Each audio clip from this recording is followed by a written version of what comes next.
Chinese billionaires suspected of staging fake divorces to avoid risks of crackdown. Evergrand's money bags punctured. How could Jiayin fulfill his promise to investors? Farewell, China Dream. Hello, Cold Dawn. It's all covered in today's China Truths. Chinese billionaires suspected of staging fake divorces to avoid risks of crackdown. A lot of Chinese billionaires announced their divorces this year, with their shares involved in the breakup fees totaling nearly 30 billion yuan so far. Analysts pointed out that the wealthy people have been using their divorces to cut their stake holdings to avoid risks as the Chinese government continues to harvest private companies. On September 15, Sichuan Guoguang Agrochemical Company Limited, a mainland A-share-listed firm, announced that its chairman Yin Yaqi and his wife, Hulisha, had completed the divorce procedures after a friendly negotiation. He divided half of the nearly 41 million shares he held in Guoguang into Hulisha's name, and then each held 4.7% of the company's total shares. This split involves shares with a market value of approximately 225 million yuan, or nearly $31 million. 3 weeks earlier, there was also an expensive divorce. On August 25, Heli Technology announced that Fan Kai-shu, a major shareholder, had gone through divorce procedures with his wife Wu Jinhua and had made arrangements for their assets division. Accordingly, Fan Kai-shu would split his 7 million shares owned in the company into his wife's name. After the equity division was completed, Fan Kai-shu's shareholding ratio dropped to 5.76%. The total value of the shares obtained by Wu Jinhua is approximately 132 million yuan. There have been a number of other breakups among large shareholders of A-share listed companies in China this year. Mainland media reported that 7 shareholders of AI concept stocks have divorced, with total market value involved worth 28.5 billion yuan. These shareholders all owned more than 5% stake in their companies. The companies involved in this year's divorce cases are mainly artificial intelligence-related concept stocks.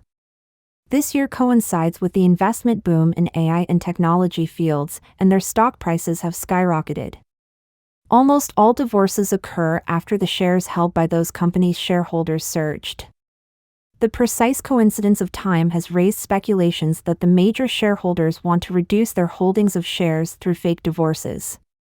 On July 28, the China Securities Regulatory Commission warned that major shareholders, directors, supervisors, and senior executives of listed companies are not allowed to circumvent restrictions on stake reductions through divorce, dissolution, liquidation, split, or any other means.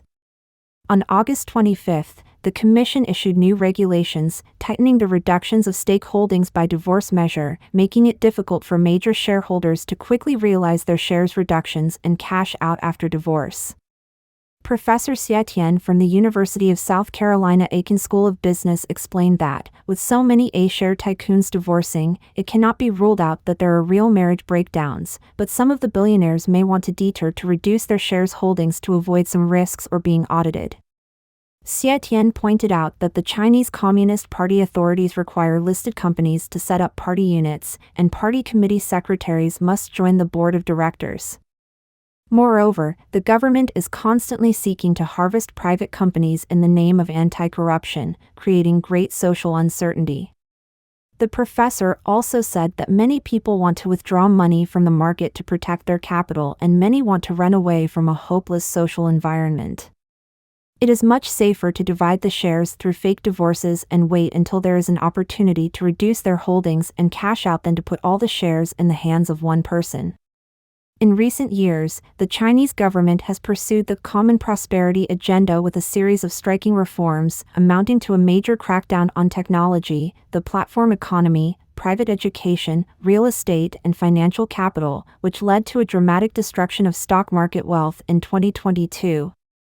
According to the East Asia Forum, the regulatory crackdown on private companies has forced many wealthy individuals to leave the public stage. High-profile entrepreneurs, especially in the tech industry, have recently come under scrutiny like never before. For example, Alibaba co-founder Jack Ma has kept an uncharacteristically low profile since October 2020. Though the private sector contributes more than 50% of tax revenue and over 60% of GDP in China every year, the attitude of the party state towards private entrepreneurs remains ambiguous. The communist regime regularly praises private entrepreneurs for their unique role in bringing prosperity to the Chinese nation, but at the same time, billionaires are regularly criticized and sometimes prosecuted and imprisoned. The position of private companies in China today is less secure than it has been at any point. Their assets could be easily harvested by the regime. Evergrand's money bags punctured. How could Jiayin fulfill his promise to investors?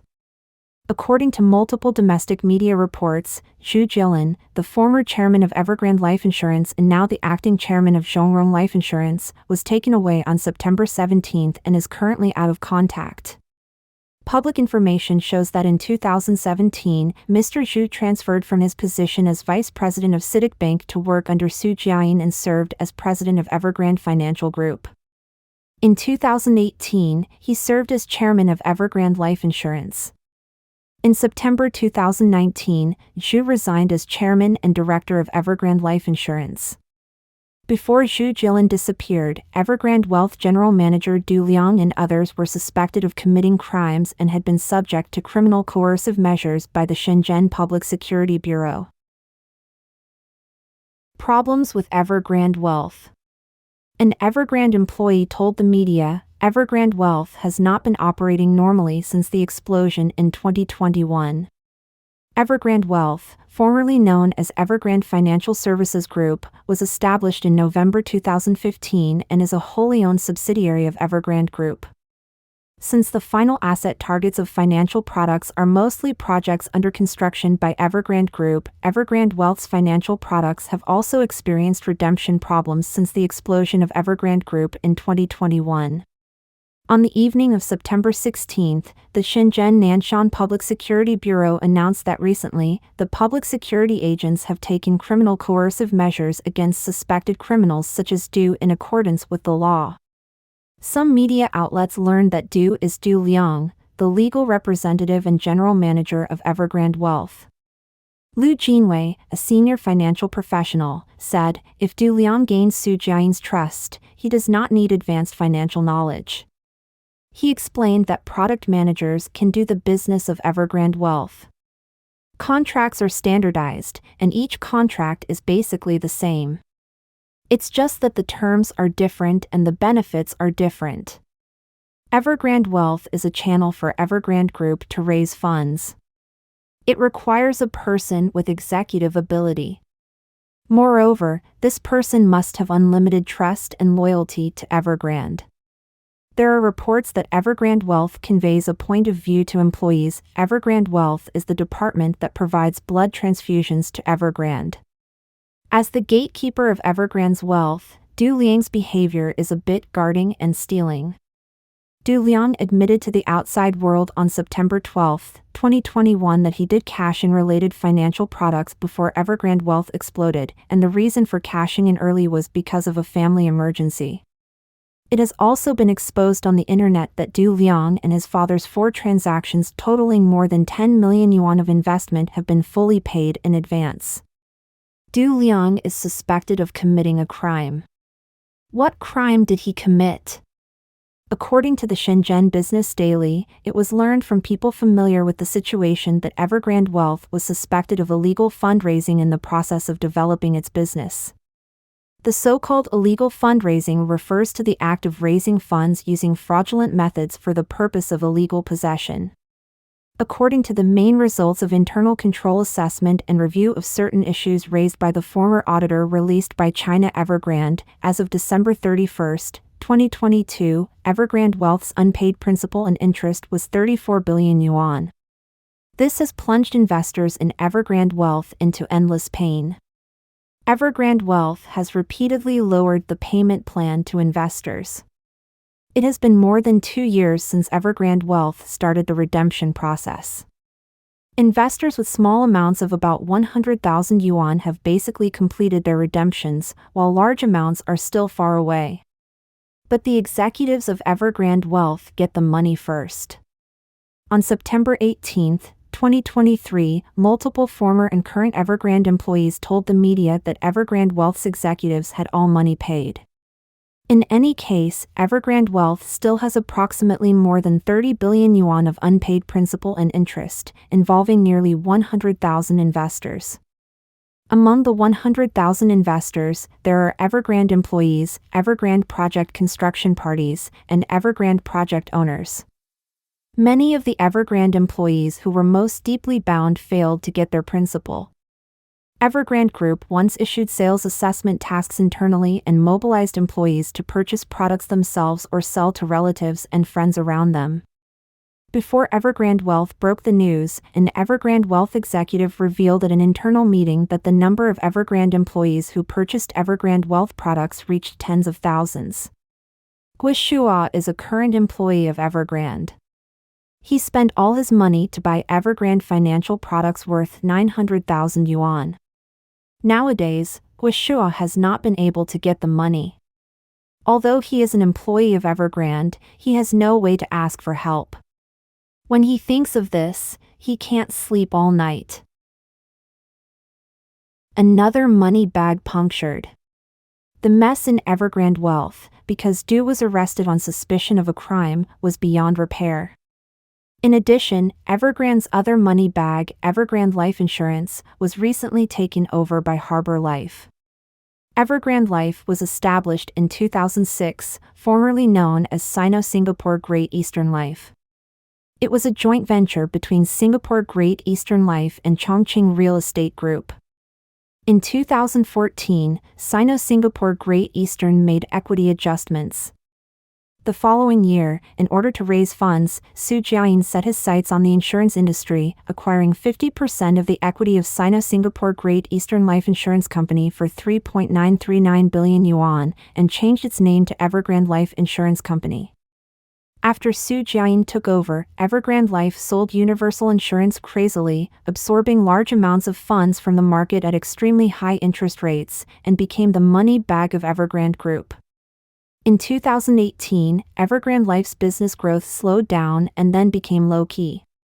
With the explosion of Evergrande Group in 2021, Evergrande Life cannot escape the fate of insolvency. After failing to release an annual report for 2 consecutive years, it was taken over by Harbor Life in 2023. Impact on Evergrande. Do the two incidents really have no impact on Evergrande's main business? According to Bai Wenxi, chief economist of IPG China, the first thing to bear the brunt of the case against Evergrande Wealth is the collapse of market confidence. Evergrande Wealth is a wealth management platform under Evergrande Group.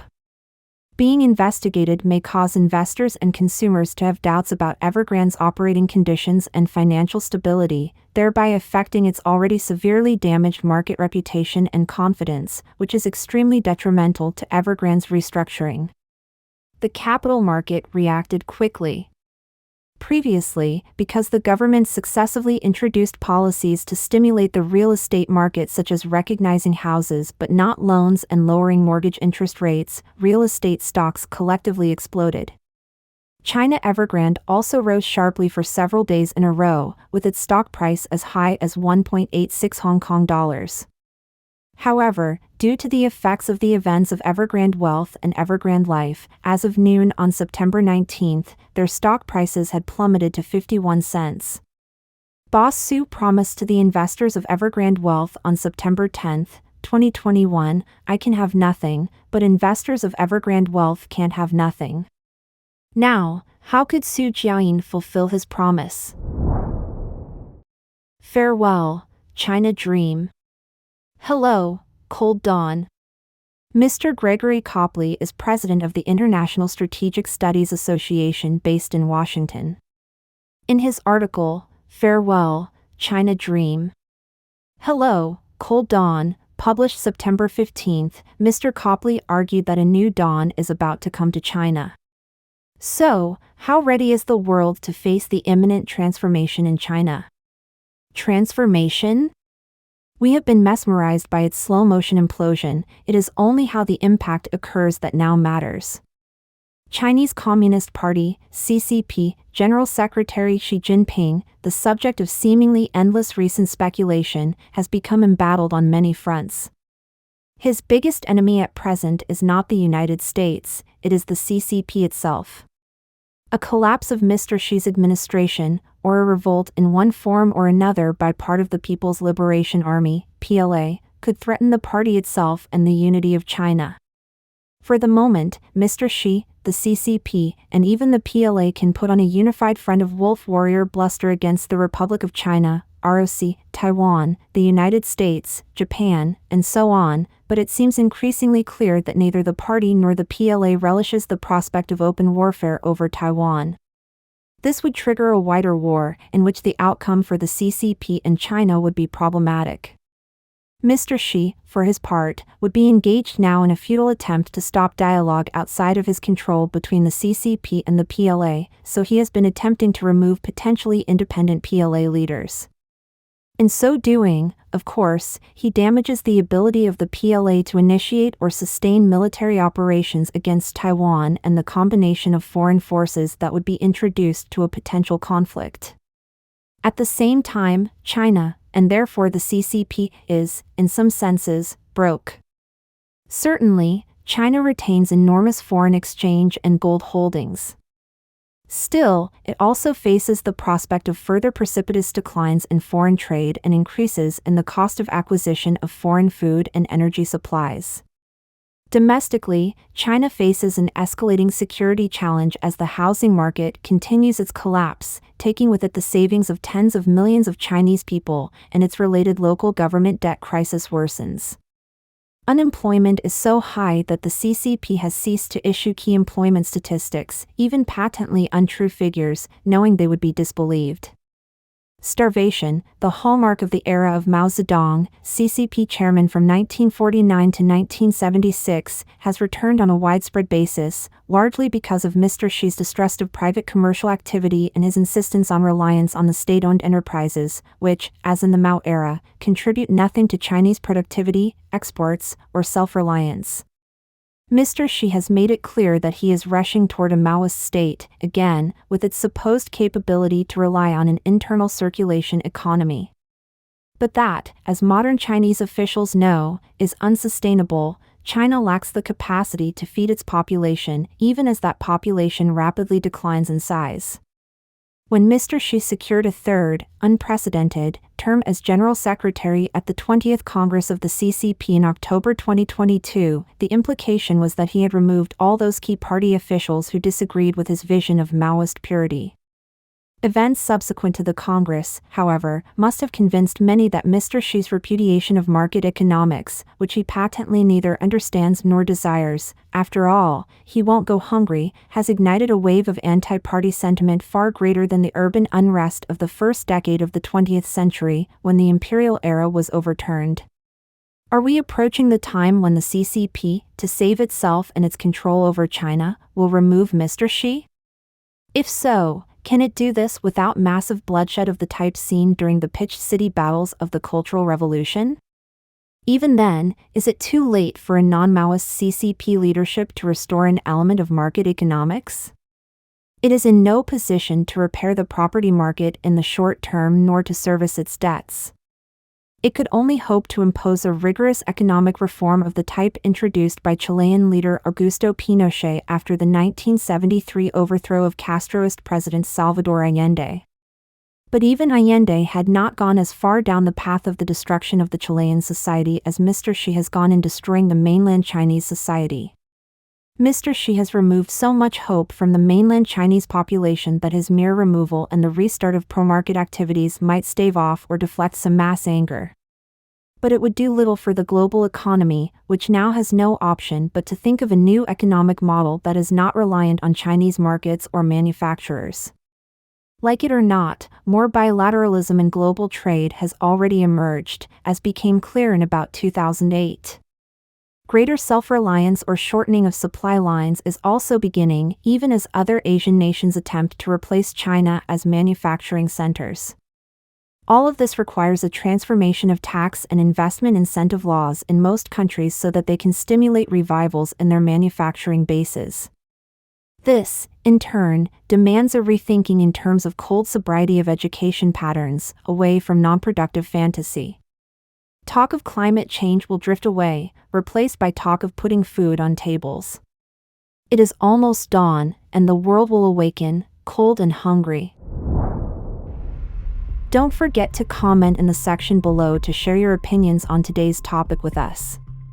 Make sure to like and subscribe to see more interesting topics from China Truths, and thank you for tuning in.